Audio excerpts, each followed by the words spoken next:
Salam, saya percaya bahwa kita semua dalam berkat-berkat Tuhan. Kita bersyukur buat kesempatan yang Tuhan berikan kepada kita untuk kita membangun mesbah keluarga. Mari kita berdoa sebelum kita belajar firman Tuhan. Bapa, kami berterima kasih atas anugerah-Mu dalam kehidupan kami. Kami akan belajar firman-Mu, mohon Roh Kudus berikan pengertian akan firman Tuhan yang kami pelajari. Dalam nama Tuhan Yesus kami berdoa, amin. Kita buka Alkitab kita di dalam kitab 1 Petrus pasal yang kedua, kita baca ayat yang ke-21 sampai ayat yang ke-24. Begini bunyi firman Tuhan 1 Petrus pasal yang kedua ayat 21 sampai 24. Sebab untuk itulah kamu dipanggil, karena Kristus pun telah menderita untuk kamu dan telah meninggalkan teladan bagimu supaya kamu mengikuti jejaknya. Ia tidak berbuat dosa dan tipu tidak ada dalam mulutnya. Ketika ia dicaci maki, ia tidak membalas dengan mencaci maki. Ketika ia menderita, ia tidak mengancam, tetapi ia menyerahkannya kepada Dia yang menghakimi dengan adil. Ia sendiri telah memikul dosa kita di dalam tubuhnya di kayu salib, supaya kita yang telah mati terhadap dosa hidup untuk kebenaran.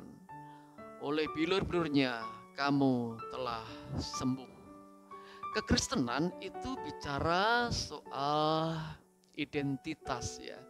Salah satu identitas kekristenan adalah salib. Nah, saudaraku, biasanya kalau kita lihat di gedung-gedung gereja pasti ada atribut-atribut salib ya. Entah itu dipasang di luar bangunan gereja ataupun dalam ruang ibadah.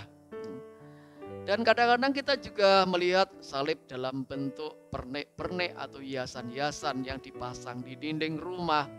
Nah, mungkin kita juga ada pernek-pernek salib ya, mungkin dalam bentuk kalung.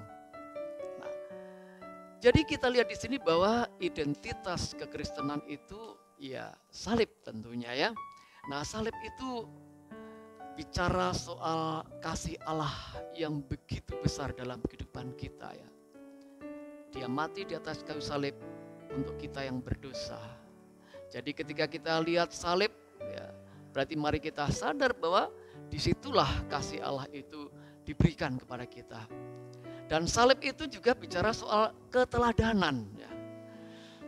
Bapak Ibu Saudaraku, teladan apa yang kita dapat pelajari dari salib Yesus ya? Nah, hari ini kita akan belajar ya, beberapa keteladanan penting di balik salib Yesus ya.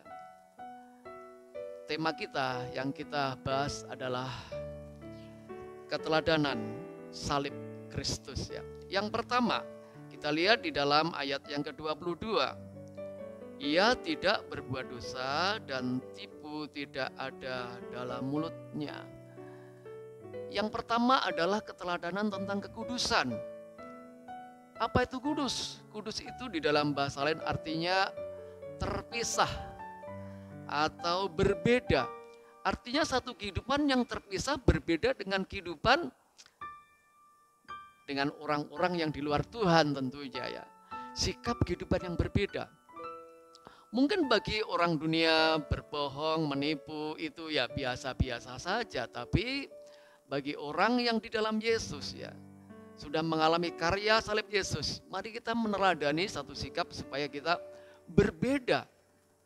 Berbohong, menipu itu sesuatu yang berdosa di hadapan Tuhan, saudaraku ya. Kenapa? Karena status kita memang sudah beda. Seharusnya tampil beda ya. Di dalam kitab 1 Korintus pasal yang ke-6 ayat 20, di situ dijelaskan sebab kamu telah dibeli dan darahnya telah lunas dan harganya telah lunas dibayar. Karena itu muliakanlah dengan tubuhmu. Tuhan mau supaya seluruh anggota tubuh kita ini digunakan untuk memuliakan Tuhan ya. Karena Tuhan sudah membeli. Dalam hal apa saja kekudusan kita ya. Mari kita kudus di dalam pikiran kita. Jangan sampai kita mengisi pikiran-pikiran kita dengan pikiran-pikiran yang kotor, saudaraku ya. Kenapa? Karena ketika kita mengisi pikiran-pikiran kita dengan pikiran yang kotor, itu bisa mempengaruhi kehidupan kita dan tindakan-tindakan kehidupan kita. Yang berikutnya, mari kita kudus di dalam hal lidah atau apa yang keluar dari mulut kita, perkataan-perkataan kita. Mungkin bagi orang ya bicara kotor, ya mengumpat atau memanggil anak atau memanggil orang lain dengan kata-kata binatang ya biasa ya. Tapi Bapak Ibu Saudaraku, bagi kita yang percaya Yesus, seharusnya kita berbeda perkataan kita ya. Perkataan-perkataan kotor jangan keluar dari mulut kita ya. Karena apa yang kita perkatakan itu bisa mempengaruhi hidup kita, juga mempengaruhi hidup orang lain.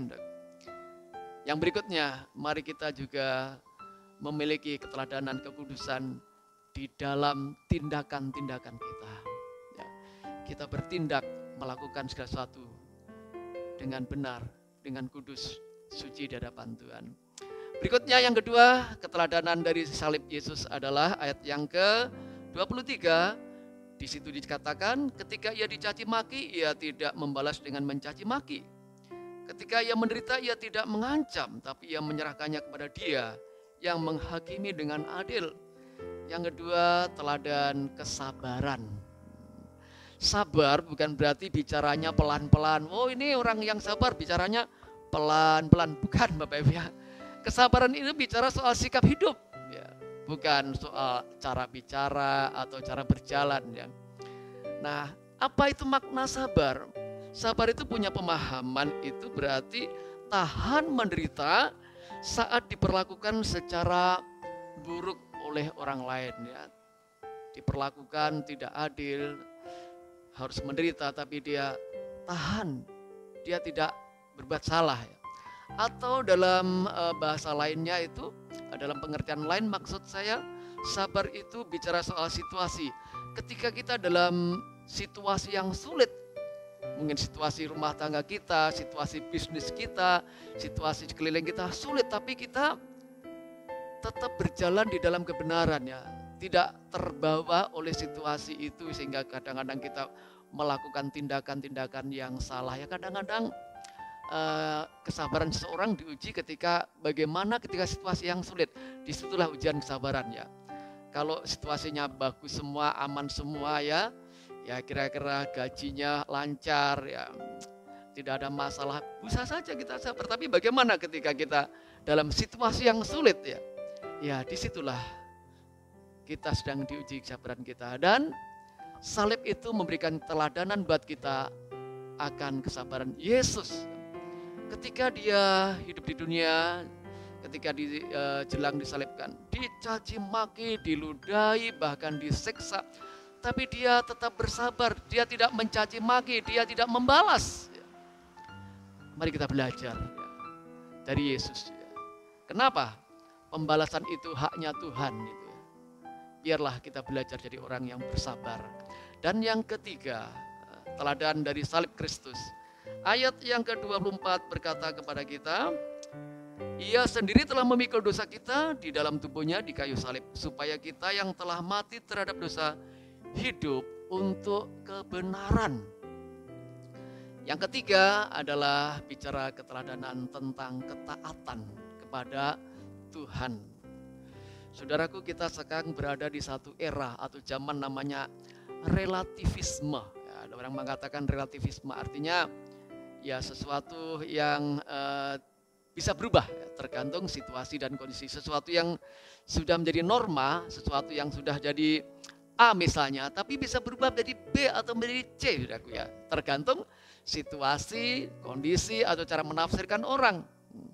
Sesuatu yang jelas misalnya putih ya, tergantung dilihat nanti kondisinya gimana, situasi gimana. Yang seharusnya putih ini yang benar, tapi bisa jadi abu-abu. Nah, sekarang kita hidup dalam era relativisme seperti itu, Bapak Ibu. Mari kita sebagai orang percaya dalam situasi kondisi seperti itu, kita belajar taat pada firman Tuhan. Standar kehidupan kita bukan apa kata orang atau apa pendapat orang, tapi apa kata Tuhan, itulah jadi standar kehidupan kita. Dan mari kita belajar di dalam ketaatan. Dijelaskan ya dalam ayat 24 tadi, Ia sendiri telah memikul dosa kita dalam tubuhnya di kayu salib, supaya kita yang telah mati terhadap dosa hidup untuk kebenaran. Tuhan memanggil kita membeli dengan darah yang mahal. Supaya apa? Kita hidup dalam kebenaran, mentaati perintah Tuhan di dalam kehidupan kita. Mari Bapak Ibu Saudaraku ya, Yesus sudah memberikan keteladanan ketaatan. Kita belajar taat kepada Tuhan. Ketaatan itu punya nilai yang mahal di hadapan Tuhan.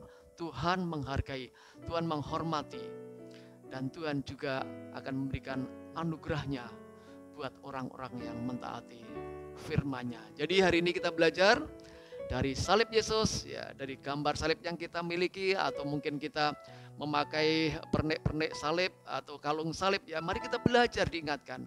Ada keteladanan yang harus kita lakukan dalam kehidupan kita. Yang pertama, keteladanan dalam kekudusan. Yang kedua, keteladanan dalam kesabaran. Dan yang ketiga, teladan dalam ketaatan pada kehendak Tuhan. Kiranya Tuhan memberkati kita. Amin. Mari kita berdoa. Terima kasih Tuhan buat firman-Mu. Tanamkan firman Tuhan dalam kehidupan kami. Terpuji buat nama-Mu. Dalam nama Tuhan Yesus kami bersyukur dan berdoa. Amin. Salam, Tuhan memberkati kita.